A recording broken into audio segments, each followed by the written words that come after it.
In 1993, in Northern Ireland, 88 people lost their lives as a direct result of the Troubles.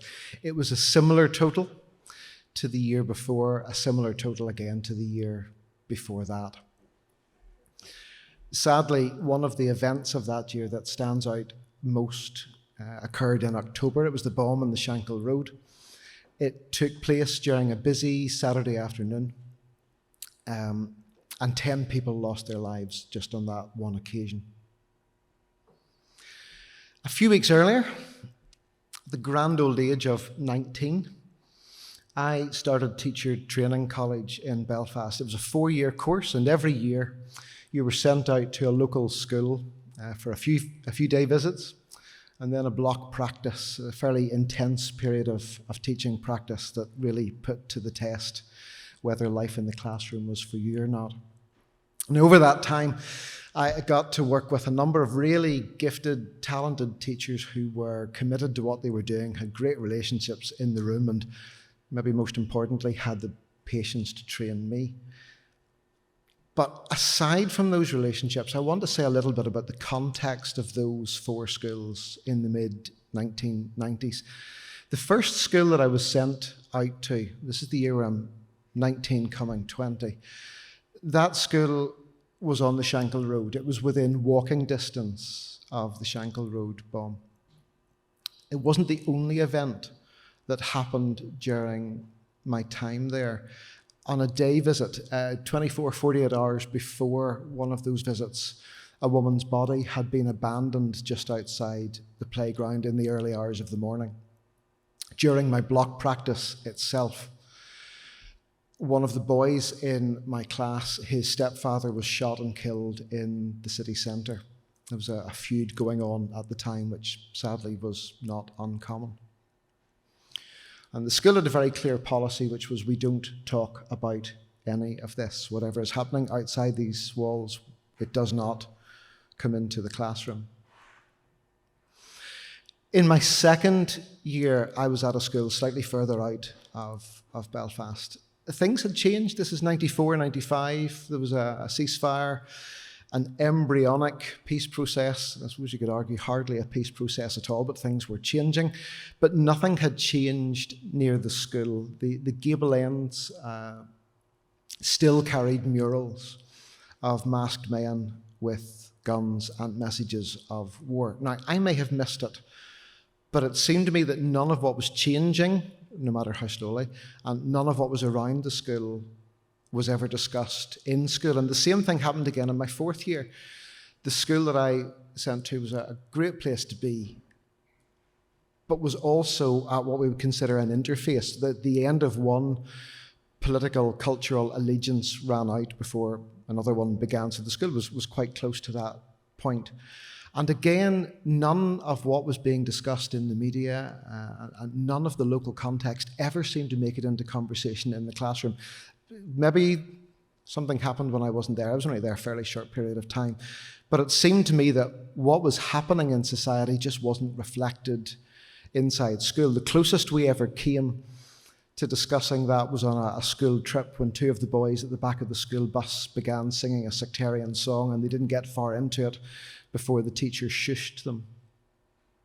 Now, I'm not suggesting that 9, 10, 11-year-olds should be unpicking the grisly news items, on a daily or weekly basis. But I do think there was some room for some discussion of what was happening, maybe some kind of look at what creates conflict or what some of our conflict was about, or just something around the various identities of people in Belfast at that time, even just some acknowledgement of how desperately sad the whole thing was.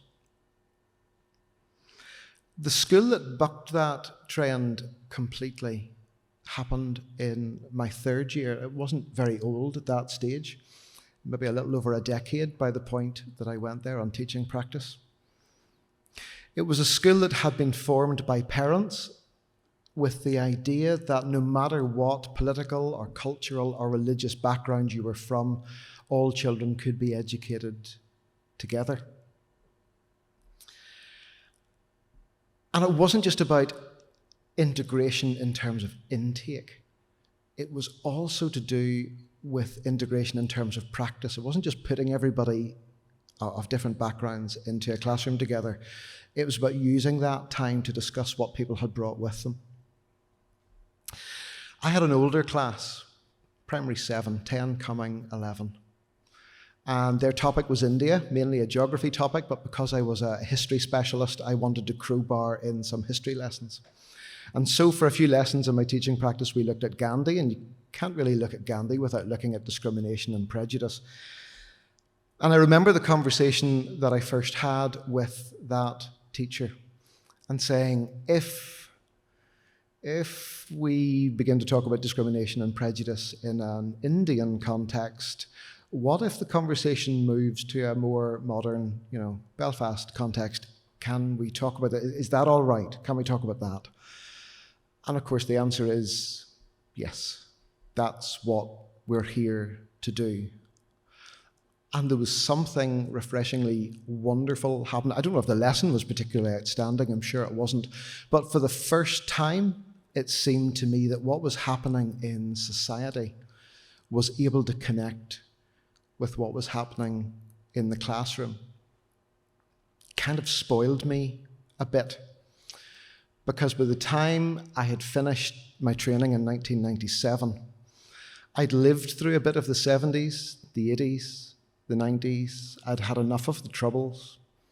I wanted to see an end to the bombing and the shooting, and even though we were moving away from that, I had hopes for more than the suspicion and fear and distrust in society. And I could see that I wanted to be part of something different, and I wanted my work and our education system to be part of that possibility too. Thankfully, the school that I had been at in my third year came calling just after I qualified, and they offered me a short-term contract, which got extended and got extended, and I stayed there for 20 years, long story short.